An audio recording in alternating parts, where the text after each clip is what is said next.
What happens when the man of your dreams turns out to have a hidden life you never imagined?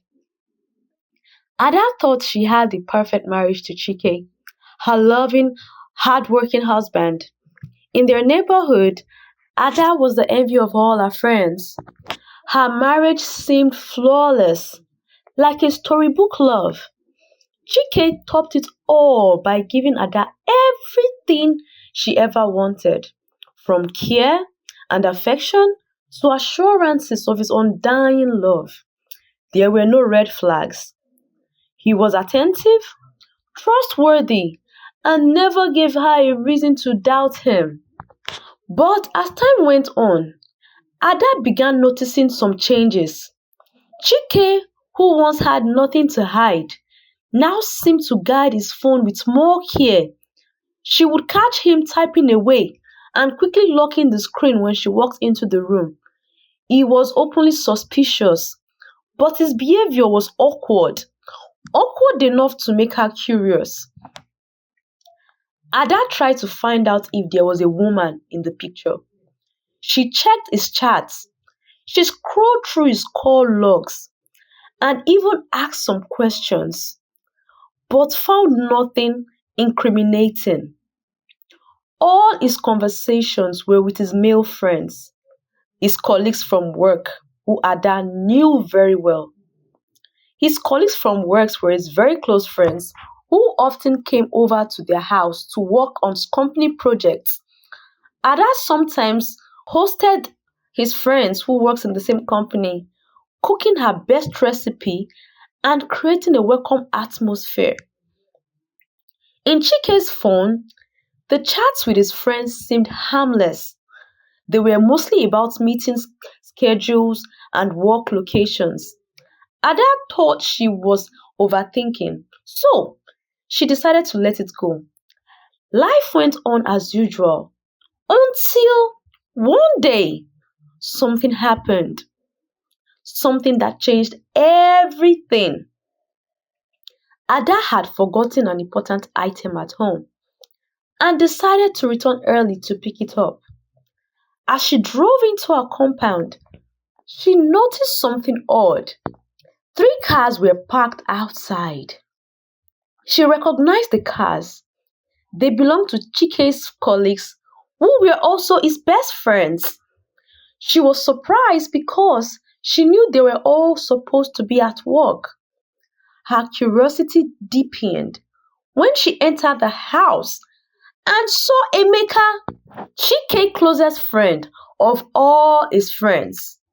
He was sitting on the couch. Emeka was not wearing a shirt. He was topless. He was wearing just shorts and he was so sweaty.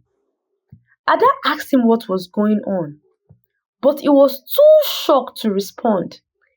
He was just stammering and he was avoiding Ada's eyes. He couldn't look into her eyes and he could not explain why he was there. Ada's suspicion grew even worse. She decided to go into the bedroom. As she was trying to go into the bedroom, Emeka blocked her way, trying to stop her from entering into the room.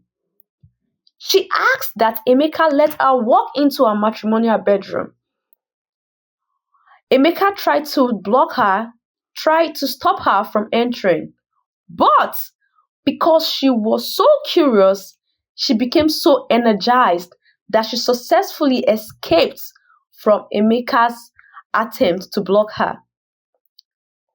When she opened the door to her matrimonial bedroom, what she saw got her frozen. She couldn't talk. She was just there looking. It was her husband, Chike, and two of his male friends. They were in compromising positions together on their matrimonial bed. Chike and his friends were just staring at Ada, confused and unsure of what to do.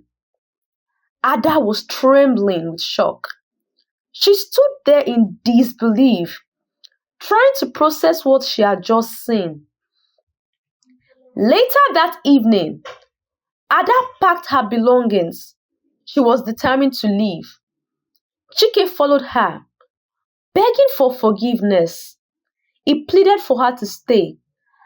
She refused. All she wanted to know was how long this has been going on with Chike and his friends. Chike agreed to explain everything and begged that Ada waited and stayed with him after hearing his own side of the story. Chike started to explain to Ada. He told her how he graduated from the university with a first-class degree but struggled to find a job. Employers saw his grade as overqualification and he was rejected repeatedly. Every time he was out to find a job, he was always rejected because his grade were threats to the company. Because Emeka did not want to sit at home and do nothing, as he thought an idle mind is the devil's workshop. Out of desperation, he became a taxi driver. He could barely make ends meet. He was just doing this to be able to put food on his table. One day, while driving a very wealthy passenger, the passenger started a conversation about the country's struggle, and he told Chike how he wondered the way people are surviving. Even though he knew he was able to afford everything he wanted, he was more concerned about the poor people in the country. Chike shared his plight to the man, telling him about his struggle as a first-class degree holder. And the rich passenger, very intrigued with Chike's story, offered to help him. He introduced Chike to the CEO of a very big company. And a month later, Chike was offered a position.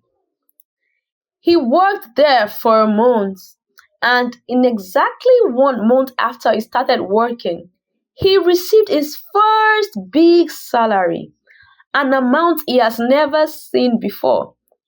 He was very happy and excited.